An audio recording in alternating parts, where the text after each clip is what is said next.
We've decided to restructure your role, Sierra. Your salary is being cut by 50%, and you'll be moved to a clerical position, Trevor Blackstone said, sliding a new contract across the mahogany conference table. His voice carried that familiar smugness I had grown to despise over the past 5 years. Let's be honest here. We only used you for your looks to close deals. You're done. I sat there in stunned silence, my hands folded in my lap as I processed what was happening. Just 24 hours earlier, I had closed the largest deal in Horizon Marine Group's history.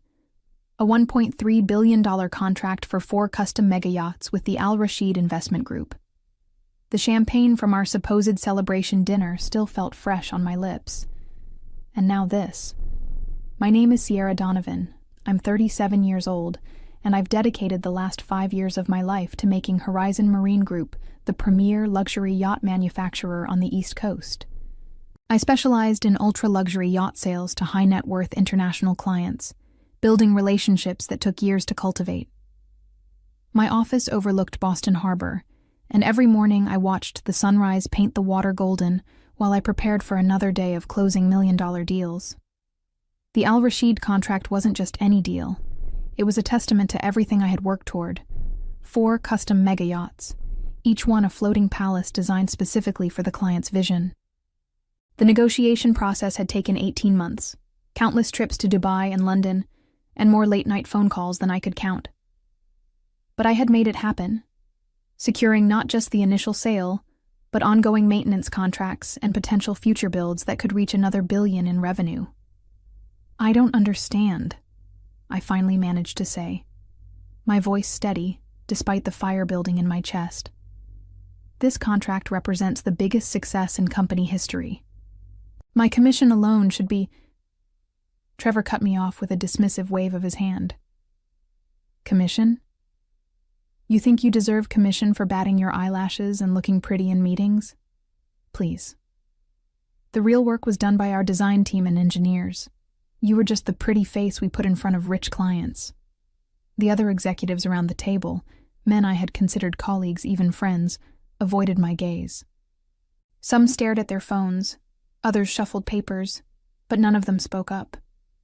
The silence was deafening, and in that moment, I realized just how expendable they had always considered me. But as Trevor continued his condescending speech about my new role, filing paperwork and answering phones, I felt something shift inside me. A calm, calculating energy that reminded me exactly why I had insisted on certain clauses in my original employment contract 5 years ago. Trevor had forgotten something very important, and his arrogance was about to cost him everything. 5 years ago, when I first joined Horizon Marine Group, I wasn't the seasoned sales executive I am today. I had just left my position at Newport Shipyard after a messy departure involving a sexist supervisor who tried to take credit for my work. I was determined never to find myself in that position again, so when Horizon offered me the opportunity to build their luxury yacht division from the ground up, I made sure my contract protected me in ways that most people never consider. My background in maritime law, combined with my MBA from Boston University, had taught me to read between the lines of every agreement. While Trevor and the other executives focused on the standard salary and benefits package, I was inserting clauses that would safeguard my work and my relationships with clients. Clause 51A was buried deep in the legal language, a provision that stated any restructuring or reduction in my role prior to full commission payout would immediately void my client obligations and nullify existing deals I personally closed. At the time, the legal team barely glanced at it. They were more concerned with non-compete agreements and intellectual property protections.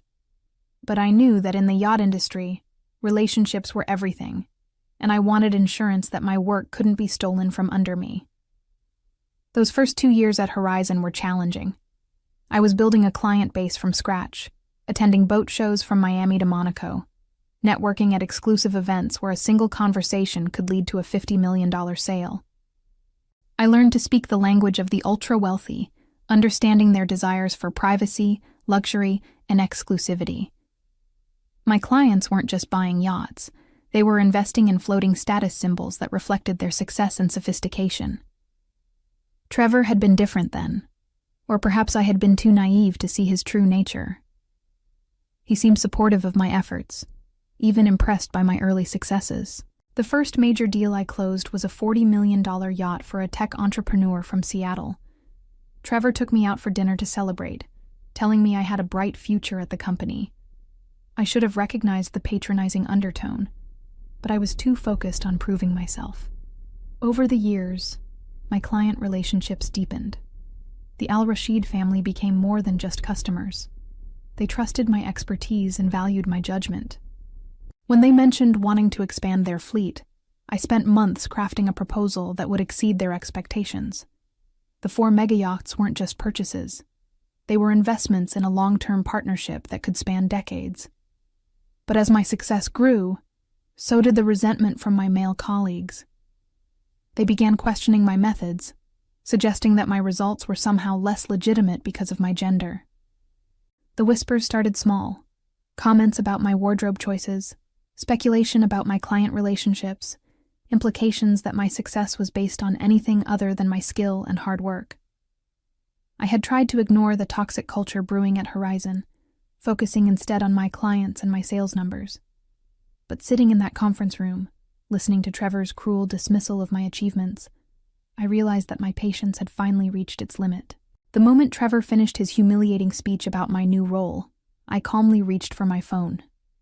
His smirk faltered slightly as I began typing, but he continued talking about transition timelines and reduced responsibilities, clearly relishing what he thought was his moment of triumph. "Are you even listening to me?" he snapped, his voice sharp with irritation. "Oh, I'm listening," I replied, not looking up from my phone. "I'm just taking care of some urgent business." What Trevor didn't realize was that I was composing an email to Hassan al-Rashid's legal team, formally invoking Clause 51A of my employment contract. The clause was crystal clear. Any attempt to restructure my position or reduce my compensation prior to full commission payout would immediately void my authority to represent Horizon Marine Group in all existing client relationships. More importantly, it gave my clients the legal right to withdraw from any contracts I had negotiated on Horizon's behalf. I hit send, just as Trevor was explaining how my new clerical duties would begin the following Monday. "I'm afraid that won't be possible," I said, finally looking up from my phone with a smile that made his expression falter. "Excuse me?" "I said that won't be possible, Trevor. You see, 5 years ago when I signed my contract with Horizon, I included several protective clauses. Clause 51A specifically addresses situations exactly like this one." I stood up, gathering my belongings with the same calm professionalism I had maintained throughout his degrading speech. "What are you talking about?" "I'm talking about the fact that you just violated the terms of my employment contract by attempting to restructure my role and reduce my compensation before paying out the commissions I'm owed. The Al-Rashid contract I closed yesterday? The one worth $1.3 billion? I just informed their legal team that Horizon no longer has authorization to proceed with that agreement." The color drained from Trevor's face. "You can't do that." "Actually, I can, and I just did." I tucked my phone into my purse and headed toward the door. "The clause was reviewed and approved by your legal team when I signed my original contract. Every single detail was documented and filed with human resources." "Sierra, wait." Trevor's voice had lost all its arrogance, replaced by barely concealed panic. "Let's discuss this rationally. Maybe we were too hasty with the restructuring." "Too hasty?" I turned back to face him, and for the first time in 5 years, I let my anger show. "You told me I was only valuable for my looks. You tried to steal my commission on the biggest deal in company history. You humiliated me in front of my colleagues. There's nothing rational left to discuss." The other executives were frantically whispering among themselves, finally understanding the magnitude of what had just happened. But it was too late. My phone was already buzzing with messages from Hassan al-Rashid's team, confirming receipt of my notification and requesting an immediate meeting to discuss their options. I walked out of that conference room knowing that by Monday morning, Horizon Marine Group would be facing the biggest crisis in its 40-year history, and Trevor Blackstone would finally learn what it felt like to be powerless. By Friday evening, My phone hadn't stopped ringing. Trevor had called 17 times, each voicemail more desperate than the last. The legal department had reached out through 3 different channels, and even the company's founder, Gregory Horizon, had left a message asking for an urgent conversation about what he called a misunderstanding. But there was no misunderstanding. I spent Friday night in my Boston apartment, overlooking the harbor where Horizon's showroom sparkled with lights, methodically reviewing every document related to the Al-Rashid contract. My law degree hadn't gone to waste over the years. I had kept meticulous records of every conversation, every email, every commitment made during the 18-month negotiation process. Saturday morning brought a knock at my door. Through the peephole, I saw Trevor standing in the hallway, looking like he hadn't slept. His usually perfect hair was disheveled, his expensive suit wrinkled, and his face carried the weight of someone who had spent the night realizing his career was about to implode. "Sierra, please," he said when I opened the door. "We need to talk." "I think you said everything you needed to say yesterday," I replied, not inviting him in. "I made a mistake. A terrible mistake. The board is meeting Monday morning, and if the Al-Rashid contract is really void..."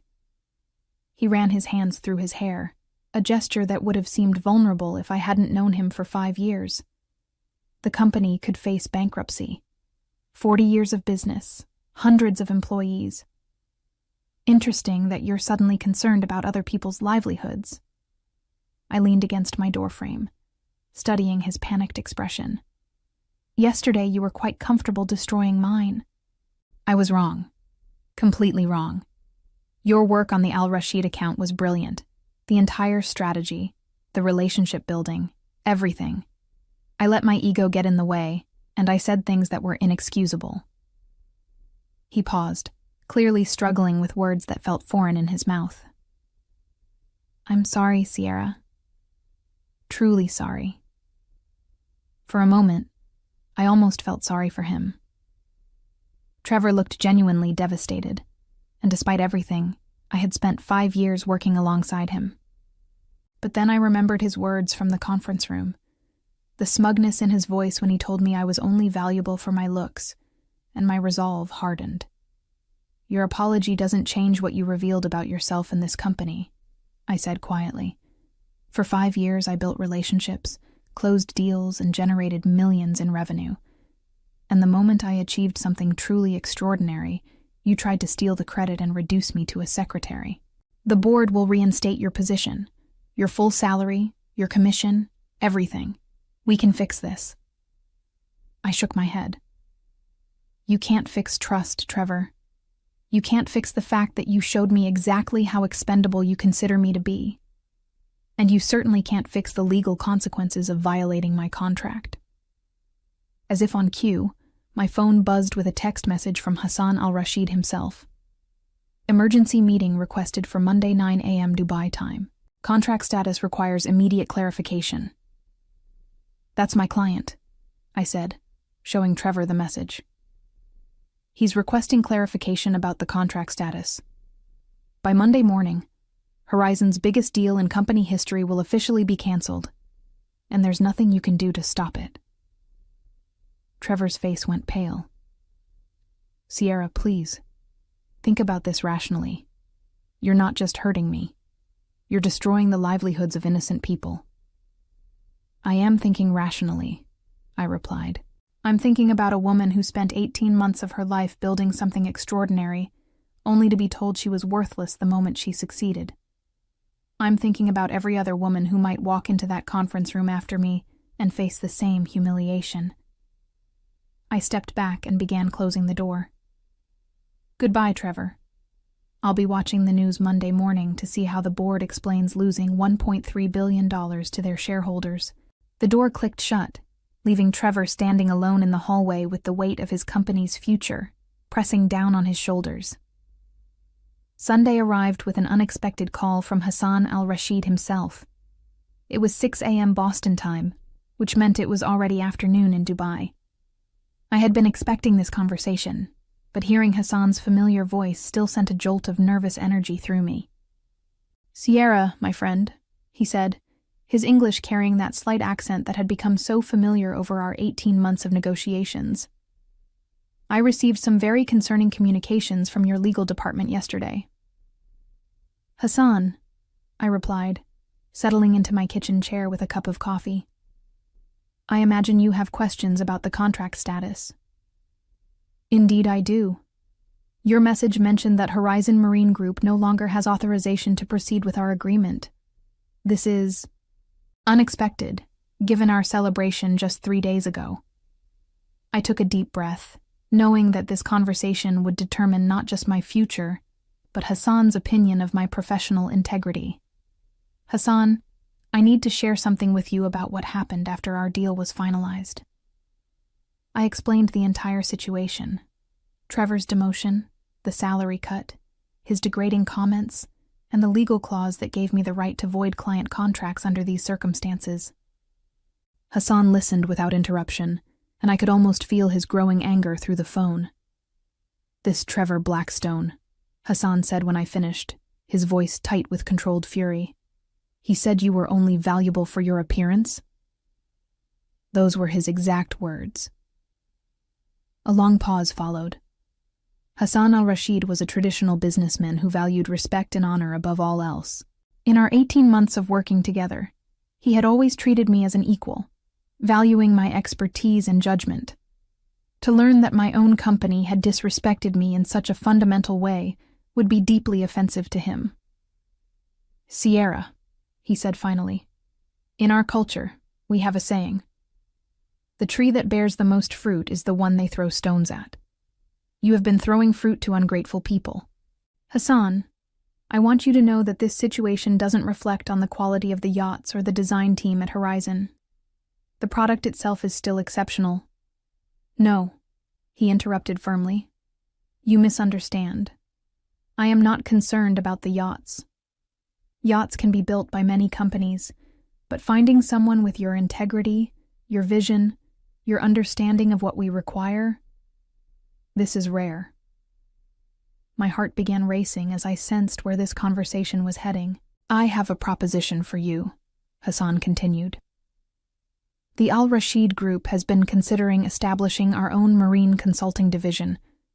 We want someone to oversee our yacht acquisitions, work directly with builders, manage our growing fleet. This person would report directly to me, work with unlimited budget, and earn significantly more than any salary at Horizon Marine Group." "Hassan, are you offering me a position?" "I am offering you partnership, Sierra. You would be our Director of Marine Assets, based in Dubai with travel as needed.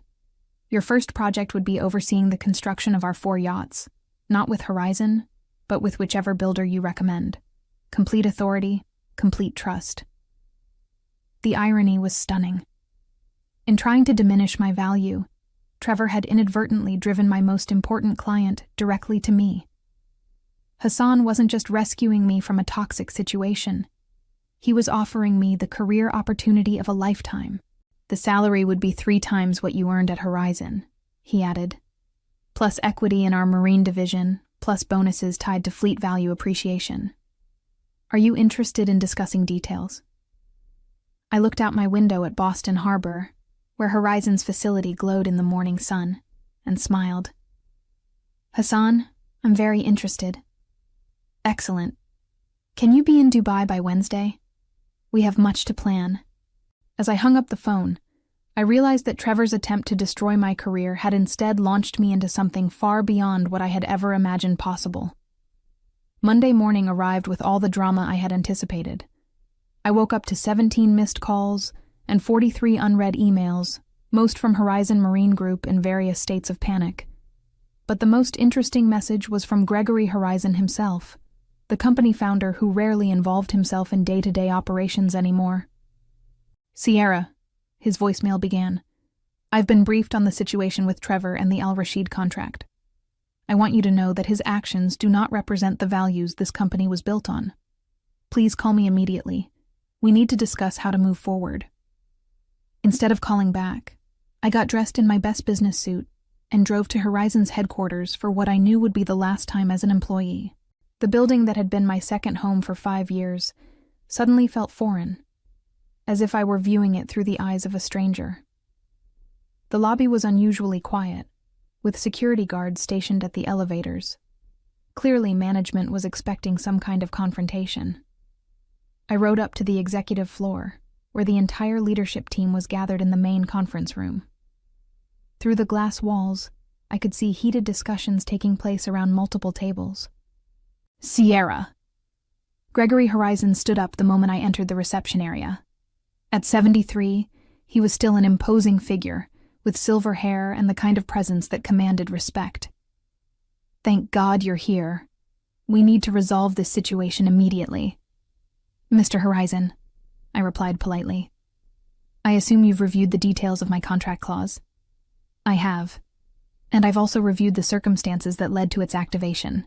His expression darkened as he glanced toward the conference room where Trevor was gesticulating frantically at a group of board members. What Trevor did was inexcusable, Sierra. Completely inexcusable. I appreciate that acknowledgement. More than acknowledgement, I want to make this right. Trevor is being terminated immediately, effective today. I'm prepared to offer you his position as Vice President of Sales, with a 50% salary increase, full commission on the Al Rashid deal, and a formal apology from the board of directors. It was a generous offer, more than I had ever expected when I first triggered Clause 51A. But sitting in that reception area, watching the chaos I had unleashed through the conference room windows, I realized that my perspective had fundamentally shifted. Mr. Horizon, I appreciate the offer, but I'm afraid it's too late. His face fell. Sierra, please, be reasonable. This company has been my life's work. The Al Rashid contract represents our entire expansion plan for the next 5 years. Without it, you'll have to find another way forward, I said gently, just like I had to find another way forward when your leadership team decided I was expendable. What will it take? Name your price. I pulled out my phone and showed him the email I had drafted that morning. Hassan Al Rashid has offered me a position as Director of Marine Assets for the Al Rashid Group. I'll be overseeing their yacht acquisitions worldwide, working with whatever builders I choose to recommend. My first decision will be selecting a new partner for their 4-yacht project. Gregory's eyes widened as he read the email details. Sierra, that's an incredible opportunity. It is. And it never would have happened if Trevor hadn't shown me exactly what my future at Horizon would look like. I stood up, extending my hand for a final handshake. I'll be submitting my resignation today, effective immediately. The Al Rashid contract withdrawal is already in process. As I walked toward the elevator, I could hear the eruption of voices from the conference room behind me. By tomorrow, the industry would be buzzing with news of Horizon's loss and my dramatic career change, but I wasn't looking back anymore. I was looking toward Dubai, toward a future where my expertise would be valued rather than exploited. 3 weeks later, I was sitting in Hassan Al Rashid's Dubai office, looking out at the Persian Gulf while we finalized contracts with Benetti Yachts in Italy for the 4 mega-yacht project. The irony wasn't lost on me. Horizon had lost a $1.3 billion contract, and I was now overseeing an even larger deal worth $1.8 billion with their competitor. My phone buzzed with a news alert from Marine Industry Weekly. Horizon Marine Group faces financial crisis after losing historic contract. The article detailed how the company's stock had plummeted 40% in 3 weeks, forcing them to lay off 60 employees and cancel their planned expansion into European markets. Trevor Blackstone's name appeared nowhere in the article. According to my former colleagues who still reached out occasionally, he had been quietly terminated the Monday after our confrontation, with the board citing conduct unbecoming and breach of fiduciary duty. His replacement, Jennifer Walsh, had immediately reached out to apologize for Trevor's behavior and ask if there was any possibility of salvaging the Al Rashid relationship. I had politely declined. Hassan entered the office carrying 2 cups of traditional Arabic coffee, a ritual we had maintained throughout our business relationship. The contracts are finalized, he announced with satisfaction. Benetti will begin construction on the first yacht next month. They estimate 18 months for completion of all 4 vessels. Excellent, I replied, accepting the coffee. And the timeline works perfectly with our fleet expansion plans. Sierra, I have news that might interest you. Hassan settled into his chair with a slight smile. I received a call yesterday from Gregory Horizon himself. I raised an eyebrow. Oh? He wanted to discuss the possibility of Horizon bidding on future Al Rashid projects. Apparently, they are quite desperate for new contracts. Hassan's smile widened. I told him that all marine procurement decisions now go through our Director of Marine Assets. The sweetness of that moment was indescribable. In less than a month, I had gone from being dismissed as a pretty face to holding the power to determine Horizon's future in the luxury yacht market. 6 months into my new role, I was attending the Monaco Yacht Show as the Al Rashid Group's representative when I encountered the full scope of my revenge's impact. The show was the industry's most prestigious event, where yacht builders, designers, and buyers gathered to showcase the future of luxury marine vessels. I was examining a stunning new super yacht when a familiar voice called my name. Turning around, I saw Jennifer Walsh, Trevor's replacement at Horizon, approaching with what looked like forced enthusiasm. "Sierra, it's wonderful to see you here," she said, though her smile seemed strained. "How are you enjoying your new position?" "Very much," I replied warmly. Jennifer wasn't responsible for Trevor's actions, and I held no animosity toward her. "How are things at Horizon?" Her expression faltered slightly. "We're rebuilding. The Al Rashid situation created some challenges, but we're working through them." What she didn't say was what everyone in the industry already knew. Horizon Marine Group was struggling to survive. The loss of the Al Rashid contract had triggered a cascade of financial problems. Their expansion plans had been canceled, their workforce reduced by 30%, and several smaller clients had shifted their business to competitors after learning about the company's internal culture problems. "I wanted you to know," Jennifer continued, "that we've implemented new policies to ensure that what happened with Trevor never happens again. HR has mandated sensitivity training, we've restructured our commission system to be more equitable, and we've brought in external consultants to review our workplace culture." "That's good to hear," I said sincerely. "The industry needs companies that value all their employees." Jennifer nodded, then hesitated before adding, "If you ever consider returning to yacht sales in the United States..."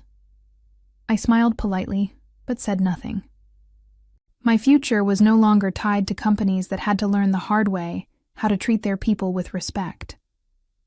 That evening, as I watched the sunset over Monaco Harbor from the deck of Hassan's newest acquisition, I reflected on how dramatically my life had changed. Trevor's attempt to humiliate me had instead catapulted me into a position of influence I never could have imagined at Horizon. The best revenge, I realized, wasn't just escaping a toxic situation. It was thriving so completely that your former oppressors could only watch from the sidelines as you soared beyond their reach.